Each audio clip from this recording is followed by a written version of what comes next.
김경호 참고인 오늘 아침부터 계속 나오셨는데 발언 기회를 잠깐 드리도록 하겠습니다. 발언 때로 나오시죠.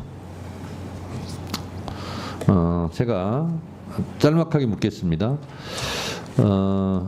이용민 중령 맞습니까? 네, 맞습니다. 변호인이시죠? 전에는 박정훈 대령도 변호인 했습니다. 네, 알고 있습니다.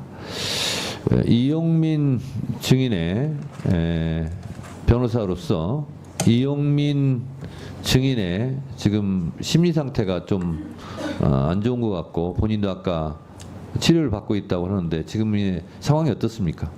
그렇습니다. 오늘도 약을 먹으면서 점심과 저녁에 약을 먹으면서 버티고 있고 제가 보기에는 옆에서 표정을 보면 안쓰러운 상태입니다. 이용민 증인이 왜 이렇게 됐습니까? 제가 파악하기로는 해병대 사령부 차원에서 차별과 정서적 학대 이것 때문이라고 파악했습니다. 이용민 증인은 포대 대대장으로서 지금 책임을 통감하고 있고 책임을 지겠다는 자세에 있죠. 그렇습니다. 수사 처음부터 도의적 책임뿐만 아니고 법적 책임에 대해서 모두 지는 것이 고 최해병에 대한 진정한 명복을 비는 길이다. 이렇게 밝혔습니다. 이용민 증인의 태도는 이러한데 그 윗 상관들의 태도는 어떻다고 생각하십니까? 특히 임성근 증인은 오늘 청문회에서도 허위 사실을 2번이나 이야기했습니다. 그 허위 사실 2번 얘기한 것은 무엇입니까? 오전에 자신의 부하가 수중수색한 사실을 7월 19일 19시경에 인지했다라고 얘기했습니다. 그러나 그날 사고가 발생하고 7월 19일 10시 46분경에 사단의 참모장으로부터 이용민 중령한테 전화가 왔고 당시 이용민 중령은 벨트 아래 수중수색간에 실종이 돼서 사망했다라고 보고했습니다. 정상적인 군의 보고 체계라면 참모장은 바로 사단장에게 보고했을 것이고 또한 해병대 수사단에서 임성근 증인은 자신이 스스로 7월 22일 영결식 이후 수중수색 사실을 처음 알았다. 깜짝 놀랐다. 나는 수중수색 지시를 한 바 없다라고 말한 자신의 발언과도 배치됩니다. 두 번째는 수중 지시가 아니라 수중수색 지시가 아니라 본인은 계속 현장 지시가 아니라 지도였다고 그래서 지금 피해가는 말을 하는 것 같은데 그 부분에 대해서는 어떻게 생각하세요? 그렇습니다. 오후에 또 하나 허위 사실은 작전 지도와 관련해서 7여단장, 사단장은 7여단장의 관계에서 작전 지도를 한다 이렇게 얘기했습니다. 그러나 7월 18일 오전 현장 방문한 것이 바로 포병 3대대 구중대였습니다. 당시 구중대장은 전날까지만 해도 호우 피해 복구 작전이라고 알았는데 현장에서 갑자기 실종자 수색 작전으로 변경했고 당시 지형 정찰 및 위험성 평가를 위해서 병력을 대기하고 있었습니다. 그런데 갑자기 사단장이 나타나서 브리핑하고 있는데 갑자기 브리핑을 중단시키고 지금 빨리 들어가서 수색 안 하고 뭐하냐 라고 수중 수색 작전을 그리고 중대장한테 명령했습니다. 명백하게 허위 사실이고 그 구중대가 바로 국민일보 일면에 나온 일렬식 수중수색 그 사진입니다. 자, 또 하나의 허위 증언이 있습니까? 이종섭 증인이 국민들 앞에서 이첩 보류 지시가 적법하다라고 얘기했는데 명백하게 법리 오해 위법입니다. 당시 최해병의 변사체가 발견됐습니다. 그러면 변사자 처리 지침에 따라서 해병대 수사단은 독자적으로 조사할 권한이 있습니다. 사망 원인에 대해서 그 사망 원인이 불명이면 불명인 대로 사망 원인이 밝혀졌는데 범죄 원인과 관련이 없으면 그러면 그때 당시는 국방부 장관의 지휘 감독권이 있습니다. 그러나 사망 원인에 범죄 원인이 있으면 개정된 군사보험법 2조에 따라 이첩시켜야 됩니다.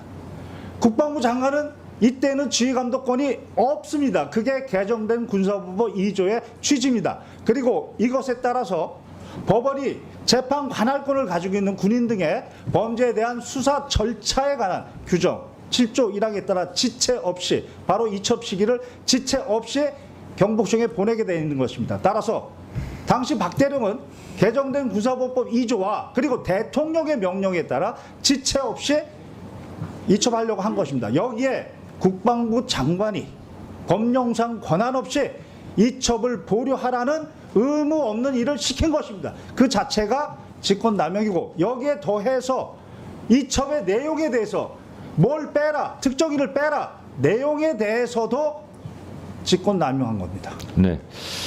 김경호 참고인, 혹시 아까 들으셨겠지만 임성근 사단장은 여단장을 통해서만 지시도 아니고 지도했다라고 하는데 제가 알고 있기로 7월 18일 예천 현장에서 군인다운 모습이 부족하다, 복장이 불량하다, 병력 왜 대기시키냐는 현장 지휘를 한 것으로 제가 알고 있습니다. 이게 포 3대대 구 중대장 대위에게 했다고 하는데 혹시 이 사실은 알고 있습니까?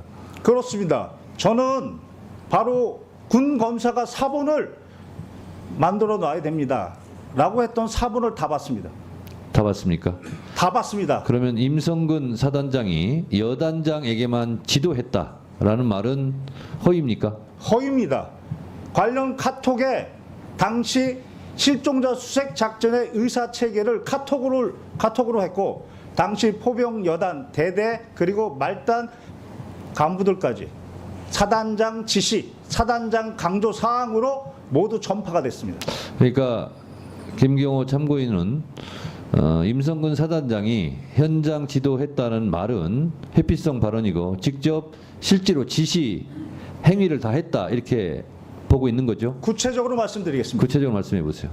당시 합참의 단편명령과 제2작전사 답편명령에 따라 7월 17일 10시부로 작전 통제권이 전환됐습니다. 그러나 7월 17일 21시 55분부로 자신의 명령으로 단편명령 23-19호 호우 피해 복구 작전, 호우 피해 복구 투입 실시라고 단편명령을 내렸습니다. 자신의 병력을 언제, 어디로, 어떤 병력을 투입하는 명령은 내릴 수 있습니다. 다만 여기에 예하부대 과업에 대해서 깨알처럼 구체적으로 명령을 내렸습니다. 이때 포병여단은 단순히 호우 피해 복구 작전이었습니다. 그런데 7월 17일 도착해서 10시경부터 카톡에 실종자 수색 작전이라고 사단장이 강조했다라고 그렇게 명령에 내려옵니다.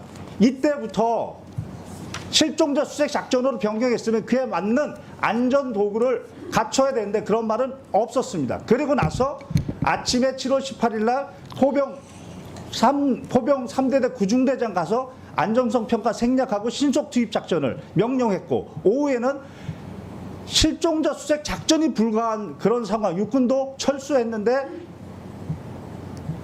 지속 명령, 작전 지속 명령도 바로 임성근 증인이 내렸습니다. 그리고 더욱 중요한 것은 이 사건 바둑판식으로 무릎 아래까지 내려가서 정성껏 찔러보면서 탐색, 임성근 증인이 강조했고 지시했고 그것이 카톡에 모두 나와 있습니다. 자, 김경호 참고인, 하여튼 하루 종일 말씀 참느라고 고생하셨는데요. 제가 묻겠습니다. 이 작전 통제권은 육군 54단이 갖고 있었죠? 네, 그렇습니다. 네. 그런데 그래서 임성근 사단장은 자기에게 지휘권이 없었다 이렇게 주장을 하고 있는 것 같은데 그 부분에 대해서는 어떻게 생각하세요? 7일 여단장의 진술에 따르면 당시 54단장은 현장에 한 번도 오지도 않았고 화상회의로 한 번도 진행도 안 했으며 어떠한 지시도 하지 않았다. 반면 임성근 증인이 현장에 2번이나 왔고 화상회의도 했고 구체적으로 지시도 내렸다. 이렇게 진술하고 있습니다. 그렇습니다. 실제적으로 작전 통제권은 육군 54단에 가 있었지만 사실상 부대 지휘, 지시는 임성근 사단장이 한 것으로 봐야 되겠죠? 그렇게 7여단장은 진술했습니다. 네. 이 밖에 혹시 더 하시고 싶은 말씀 있으면 한 1분 정도 드릴 테니까 발언해 주시기 바랍니다. 개인적인 말씀을 드리면 아버지도 해병대 출신입니다. 제 동생도 해병대 출신입니다. 저도 해병대 법무관을 가고자 했으나 육군 법무관으로 가서 특전사에서 복무를 했습니다. 오늘 이후라도 해병대의 명예를 위해서 해병대 사령관과 해병대 사단장은 진실을 말하고 정직하게 얘기해서 해병대의 명예를 회복해 주기를 간절히 바랍니다. 이상입니다. 자, 거기 서 계시고요. 김경호 참고인이 거짓말이 다 드러나네 이제. 예, 김경호 참고인께서 유튜브에서 지금과 같은 내용으로 방송한 것을 저는 이미 봤습니다. 그래서 기회를 드린 것이 잘했다는 생각이 들고, 지금 김경호 참고인이 발언한 부분에 대해서 임성근 증인 혹시 반박하거나 할 말 있으면 해보세요. 네. 일단 1분간 하세요. 위증과 관련해서 언급했던 제가 수중 수색을 했던 사실을 다시 사고가 났는데 수중에서 하다가 사고가 났다는 것을 알았던 사실은 제가 아까 19시경이라고 했는데 우리 김경호 변호인은 10시 46분에 참모장을 통해서 참모장이 그걸 확인해 갔다 했는데 당시 저는 예천에 있었고 참모장은 포항에 있었습니다. 그래서 참모장과 제가 소통하지 않았고, 그래서 저는 예천에서 탐색 구조 실종이 됐기 때문에 빨리 찾아야 돼서 그걸 하다 보니까 제가 19시경에 일광역 수사대장이 이제 예천 쪽으로 오다 보니까 그때 밑에 있는 7여단장을 통해서 알게 된 겁니다. 그래서 제가 안 시간은 19시 10분경이다라는 것이고. 일단 거기까지요. 자, 예. 임성근 증인이 1분간 발언했는데 김경호 참고인도 재반박할 시간 1분간 드리겠습니다. 해병대 수사단에서 임성근 증인이 직접 자신의 발언은 22일 날 연결식 날 알았다라고 했습니다. 수중 수색 사실을 그날 알았다라고 했는데 오늘은 19일 19시에 알았다라고 해서 자신의 발언을 자신이 뒤집고 있다. 이렇게 생각합니다. 그것은 제가 그것도 자, 답변을 드려도 되겠습니까? 김경호 참고인 그 부분에 대해서는 반박하신 거죠?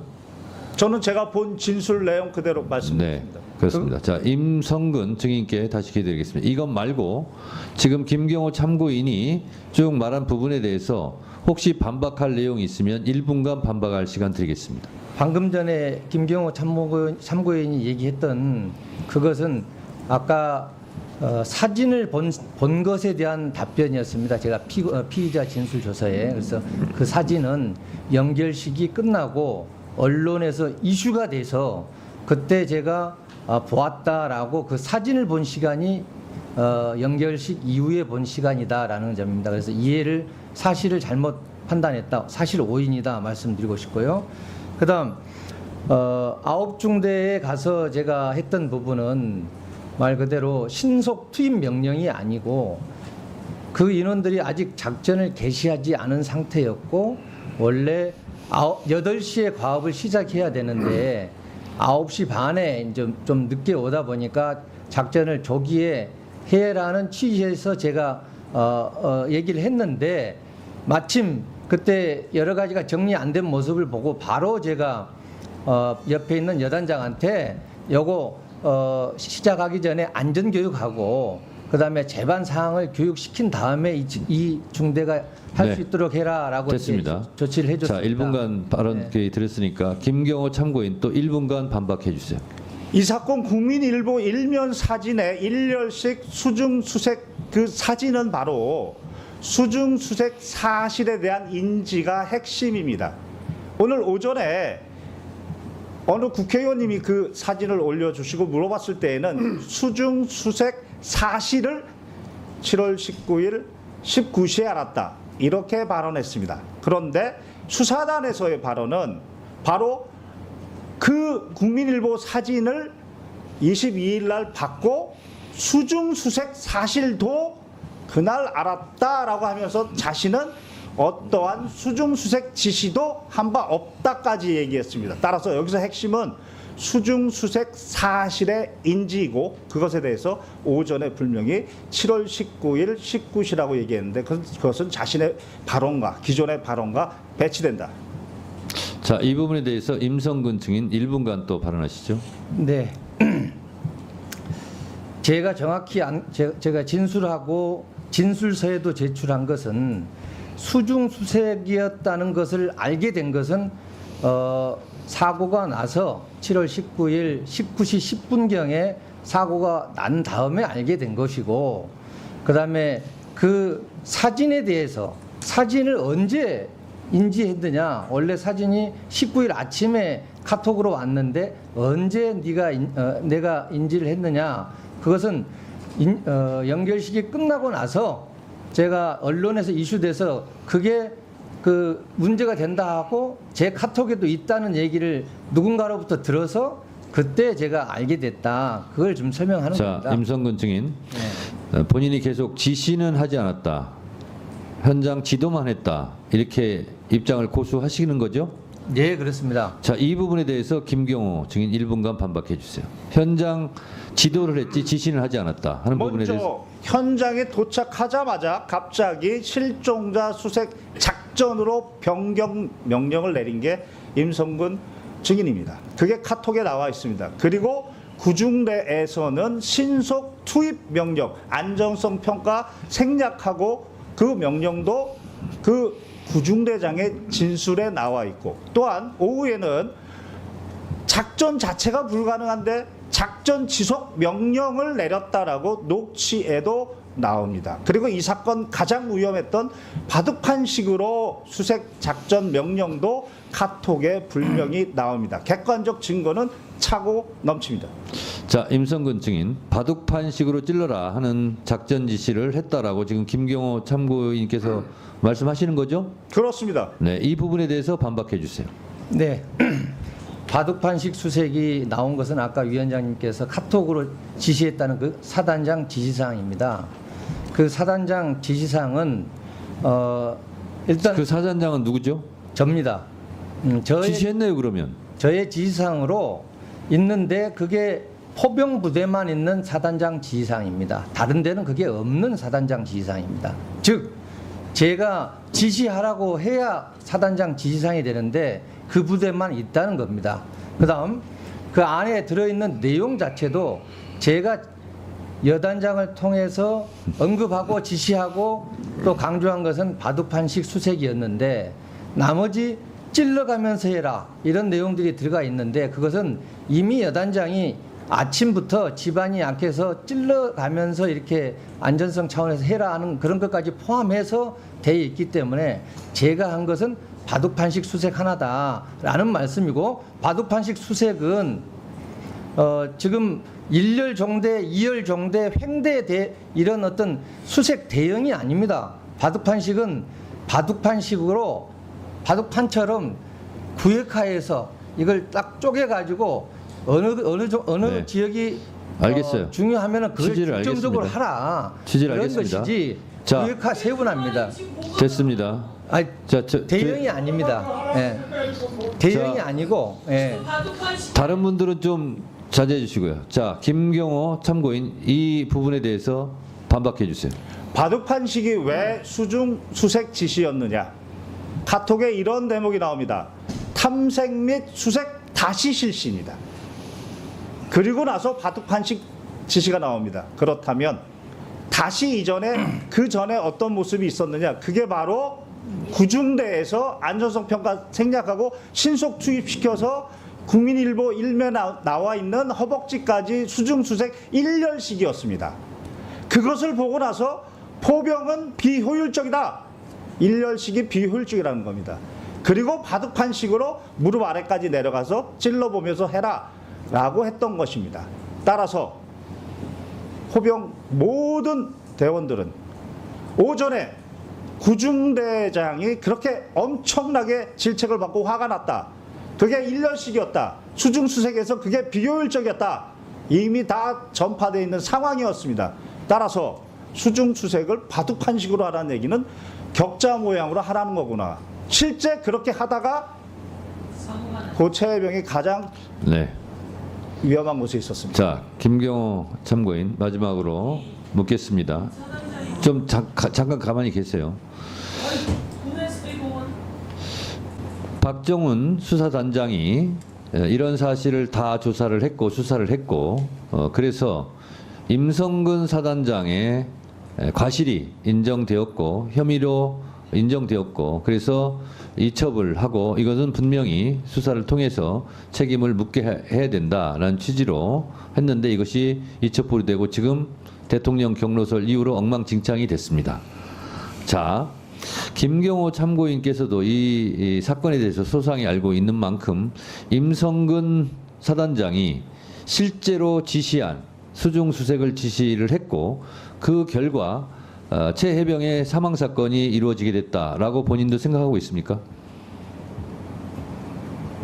저는 임성근 증인뿐만 아니고 박정훈 대령이 지적한 8명 모두가 각자 고유의 과실이 있는데 어느 한 과실로 고 최해병의 사망을 바로 설명할 수는 없다. 그러나 그 8명의 과실을 다 합쳐보면 고 최해병의 사망의 결과를 설명할 수 있다. 이게 바로 대법원의 과실범의 공동정범 이론. 이 이론에 따르면 누구 책임이 제일 큽니까? 본인이 생각하기에. 그것은 바로 호우 피해 복구 작전이라고 생각하고 삽 마대를 들고 갔던 부대에게 아무 준비 없이 실종자 수색 작전으로 방향을 확 틀어버린 임성근 증인의 책임이 가장 크다고 판단합니다. 네, 감사합니다. 들어가세요. 박정훈 증인. 예. 김경호 참고인이 어쩌면 본인이 말하기 좀 그런 부분까지 다 증언을 했는데 김경호 참고인 부분에 대해서 혹시 첨가하거나 삭제할 부분이 있습니까? 따로 첨가하거나 삭제할 부분 없습니다. 그 김경호 변호사가 얘기한 부분들은 제 부하인 수사관들이 저에게 다 보고했던 1000페이지 가까이 되는 수사 서류에 다 담겨져 있는 내용들입니다. 이상입니다. 지금부터 중요한 사항을 말씀드리겠습니다. 약 1분만 집중해서 들으시길 바랍니다. 제가 유튜브 구독자분들을 위해 특별히 준비했습니다. 이슈 뉴스만 잘 챙겨보셔도 충분히 돈을 벌 수 있는 방법이 있다고 말씀드렸는데요. 이 사진을 보시면 어떤 생각들이 드시나요? 단지 이런 뉴스가 있구나는 생각뿐이라면 잘못 생각하고 계신 겁니다. 그 이유가 무엇이냐면 제가 6월 말 7월 초에 뭐라고 말씀드렸나요? 지금은 바이오에 관심을 가져야 한다라 분명히 계속 말씀을 드리고 투자 쪽으로도 생각을 해봐야 한다고 말씀드렸습니다. 이런 유튜브 영상 썸네일을 많이 보셨을 텐데요. 이런 바이오 관련 이슈가 되었을 때 투자자 또는 부자들은 어떤 생각할까요? 바이오 관련해서 이슈가 많이 발생하고 있으니 바이오 관련주가 무엇인지 어떤 종목이 가장 좋을지 어디 투자를 해야 돈이 몰릴 수 있는지 자연스럽게 생각한다고 말씀드렸습니다. 그 이유는 바로 이슈가 곧 돈으로 이어지고 그 이슈가 나에게 돈을 벌어준다는 경험적 확신이 있기 때문입니다. 지난번에도 유튜브 구독자분들과 함께하는 주식으로 수익 내기 프로젝트를 진행했었는데요. 당연히 100% 무료로 진행했고 이 사진을 보시면 아시겠지만 구독이라는 문자 메시지를 남겨주시는 모든 시청자분들께 이렇게 바이오 관련주 중에 가장 급등할 확률이 높은 한 종목을 알려드렸습니다. 사진을 보시면 아시겠지만 6월 말 라파스를 추천드렸는데요. 정확히 얼마에 매수하고 어떤 종목을 사야 하는지 어느 지점에서 팔아야 하는지 이런 부분들까지 여러분들에게 정확히 알려드렸습니다. 실제로 많은 분들이 수익을 보셨고 오른쪽 사진을 보시면 아시겠지만 6월 말 라파스를 소개해드리고 난 후 실제로 며칠이 지나지 않고 이렇게 주가가 2배 이상 급등하였습니다. 지난번과 똑같이 문자 메시지로 구독이라고 보내주시면 이번에 이슈가 되고 있는 주식 중에 앞으로 대장구시를 하면서 주가가 가장 꽤 상승할 종목을 시청자분들에게 문자 메시지로 종목명과 사고자 하는 시점을 모두 알려드리겠습니다. 그래서 이 영상을 보시고 계신 시청자분들에게 이번 종목이 궁금하다 하시는 분들은 남녀노소 시간대 상관없이 이렇게 상단에 제 번호를 항상 남겨놓고 있습니다. 제 전화번호 010-5638-2209로 구독이라는 문자 메시지를 보내주면 됩니다. 저는 다른 것을 바라는 게 단 한 가지도 없습니다. 여러분들이 저로 인해 수익을 보셨다면 구독과 좋아요 한 번씩만 부탁드립니다.